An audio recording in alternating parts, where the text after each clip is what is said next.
Trying to scrape up a down payment for a little fixer-upper in your neighborhood? Take a look at my next guest. There's a report around Wall Street that this is what he has in mind. This is Donald Trump, 33 years old. And some people think that he wants to buy the World Trade Center, the 110-story Manhattan skyscraper that anyone can pick up if they've got the coins. Donald Trump, as I say, is just 33 years old. He took his father's rather modest by current standards real estate empire in Brooklyn and expanded it considerably. Mr. President, welcome to Davos. Thank you very much. Thank you for agreeing to come on CNBC and Squawk Box. I appreciate it. I've known you a long time. You have known me a long time. And we've done many of these, but a little bit different position. A little bit different position. As a developer. A few more people around, too. A couple of more people. The America First president comes to Davos. And you know, when you say Davos, you know what a lot of people think. Globalists. Yeah. Elitists. What will you say? He now has an apartment for sale in a new Trump building called the Trump Tower, going up on Fifth Avenue. There it is. You can buy this apartment, one floor of it, one whole floor of that building, that is, $11 million altogether. You bought some prized properties at the bottom of the New York market in the 1970s. Inner cities have been pure gold since that time. Why? Because replacement costs have just gone up so much? Well, no, not really. Say, when you address not just the globalists and the elitists, but everyone, when you address them, what will be your message? So when I decided to come to Davos, I didn't think in terms of elitists or globalists. I thought in terms of lots of people that want to invest lots of money, and they're all coming back to the United States. They're coming back to America. And I thought of it much more in those terms. After I said that I was going, there were massive stories about the elite and the global. I had a great faith in New York. Primarily our purchases have been in New York, and about 5 years ago, New York was not considered very hot, and cities in general weren't considered too hot.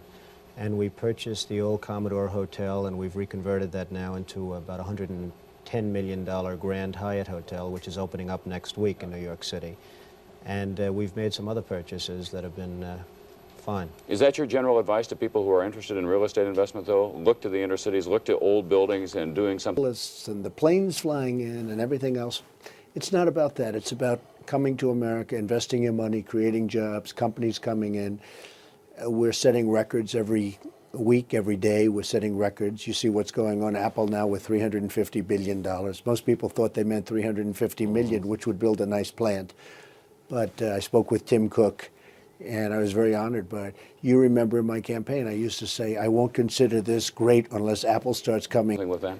Well, I like the inner cities. I see the inner cities as being sort of a wave of the future now. I think with the problems of fuel and the gasoline shortages and everything else, and the transportation, especially in the major cities such as New York and Los Angeles and Chicago, I see the inner cities as being probably, in terms of a real estate or in a real estate sense, probably the most viable investments. But it's going to be expensive. Apartments in New York City alone, one bedroom, not very large at all, $650 a month. That's tough for the working classes. In and really investing big money, doing the plans. They're going to do a lot. You've moved a little. But so many companies are coming in. Yes, you've moved a little towards the center. But I saw Macron saying that globalism doesn't solve problems. Suddenly, other countries are saying, you know, we need to take care of, you know, our own country to some extent. So it's almost like the differences between America First and Davos, I think there's plenty of room for you. There's a lot of room. And that's actually now a very low price. In fact, if you have any of them available, I'd like to... I know where I can sell 1,000 of them at that price. Right. Actually, that is a low That's price. Right. That's really a very low price now. I know of a couple of buildings, for instance, an Olympic Tower, which is on 51st Street and Fifth Avenue. Apartments are being rented by the condominium owners for $5,000 and $6,000 a month, and they're one-bedroom and two-bedroom apartments. So it's, when you say $600, even in other sections, it's almost becoming a low price. What happens to some of the old buildings? And we love global, but we love home. We have to take care of our home. You Not know, mutually we have the exclusive. disadvantage of having spent, as of about a month ago, $7 trillion in the Middle East. $7 trillion. That's a big disadvantage. Mm-hmm. And we're still there. And I've beaten ISIS. We've done a good job, but it's such a shame. Let me tell it's you. Such a sad. Let me tell you sad about the difference of Davos this year. Buildings in the inner cities that are works of art. You were recently the object of a lot of controversy because you destroyed some sculptures on the a building that you bought that the Metropolitan Art Museum wanted. Why did you have those destroyed, first of all, and what happens to the look of a city? Well, what we had is we purchased a site with an old department store on it, the old Bonwit Teller store on 5th Avenue and 57th Street next to Tiffany, and we had to really take the building down. And there were many people that didn't want us to take it down. They wanted to try and preserve the building. But the building really was not worth, as an overhead. We've done three 3-hour shows. We have about 8 guests per hour, so that's like 50 or 60 guests. Right. They are more optimistic this year, and there's global growth. Sure. But the one thing most are bringing up, and then I want to tell you about, if you didn't see the Jamie Dimon and the Lloyd Blankfein interview, I want to just tell you what they said about the potential for GDP growth, because those guys might know what they're talking about.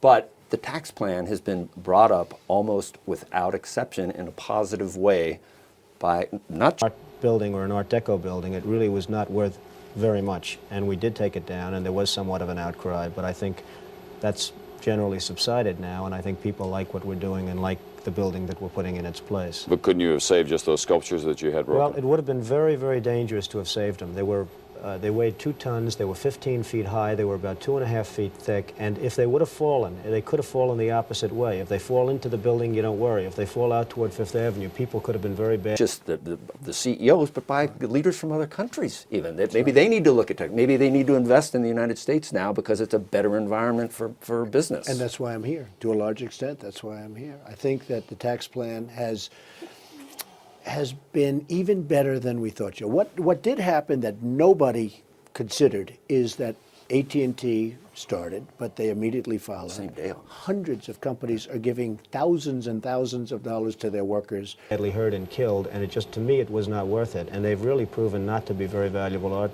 structures right now, and we've had appraisals done. In fact, even after the fact, we've had appraisals done, and they've turned out not to be very valuable. Mr. Trump, what's left in your life? You're 33 years old, you're worth all this money. You say you didn't say that you want to be worth $1 billion. No, I really don't. I just want to keep busy and keep active and be interested in what I do, and that's all there is to life as far as I'm concerned. I really am not looking to make tremendous amounts of money. I'm looking to enjoy.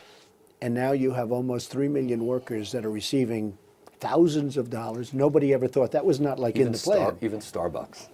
Even Starbucks. Even Starbucks, yeah. Yesterday, Disney and others. I mean, So people Diamond are said, by the way, the ones that aren't doing it, yeah. those employees are going like, how about us? Guess what? Right. They're going to be doing it too. Go ahead. JP Morgan CEO Jamie Dimon, I know you know him. Not only did he say he thought 3% was possible, he said we could get to 4% in 2000. Enjoy my life, and if that happens to go with it, that's fabulous. Give me one final bottom line. In 5 years, the price of a hotel room in New York City will go for... It could be $1,000 a night.